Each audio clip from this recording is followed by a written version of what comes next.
Now, it seems to me Albanese has this naive fantasy that is common on the left, that everyone is basically the same.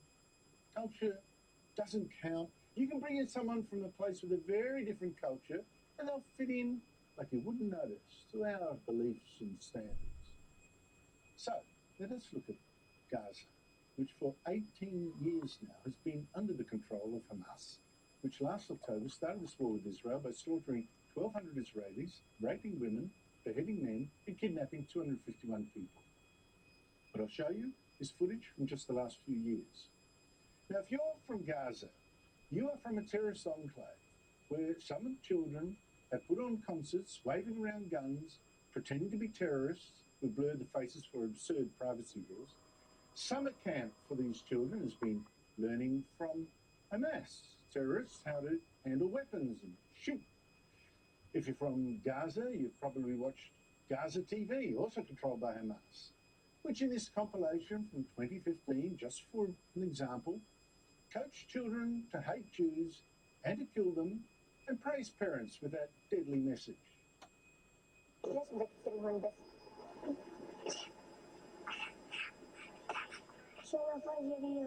استقتل كل أم فلسطينية أن تحث أبنائها على الجهاد. الجهاد في سبيل الله أسماء أمانية، والذي أليست هو جهاد، أليست هو شهادة. إذا كان الموت حق فعلى علينا إلا أن نموت شهداء. نعم. تحية لكل أم شهيد، تحية لكل أم شهيد حتى ابنها على الجهاد. والحمد لله رب العالمين، كل شباب الإسلام في قطاع غزة، كل شباب المسلمين في قطاع غزة يحبون الشهادة كما أعداؤنا الكلاب الكفار اليهود يحبون الحياة. نحن على هذا الدرب، نسأل الله تعالى أن نكون على هذا الدرب، ونسأل الله العلي العظيم أن يكون الملتقى. نحن ننجب هؤلاء بكثرة لندفعهم حتى للموت. Now, if you're from Gaza, you may also have gone to mosques where imams have waved knives or worn battle dress, also preaching death to Jews. ليس لكم في بلادنا إلا الذبح، ليس لكم في بلادنا إلا الذبح والطعن. جيبوا صاروخ واربطوني عليه وابعثوه على تل أبيب على مكافئ. If you're from Gaza and wanted a bit of relief from this, you wanted to watch maybe a musical on Gaza TV, Hamas TV, it could have looked like this. Not small guns. And if you went to the shops, you could have bought even perfume in bottles shaped as rockets.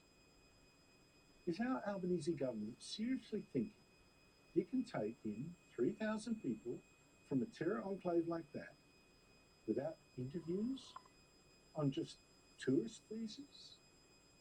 Today, Abu Rizvi, who's a former Home Affairs Deputy Secretary, claimed that all this talk about a security risk, look, seriously, it's a beat-up, no big deal.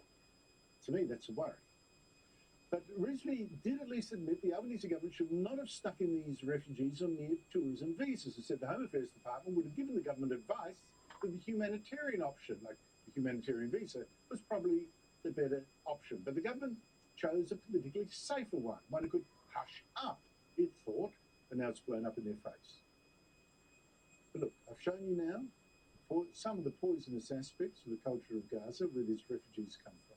And you now should ask yourself, why did our government think it should take 3,000 Palestinians from there, and without even an interview and barely a check? You've seen, does this make sense to anyone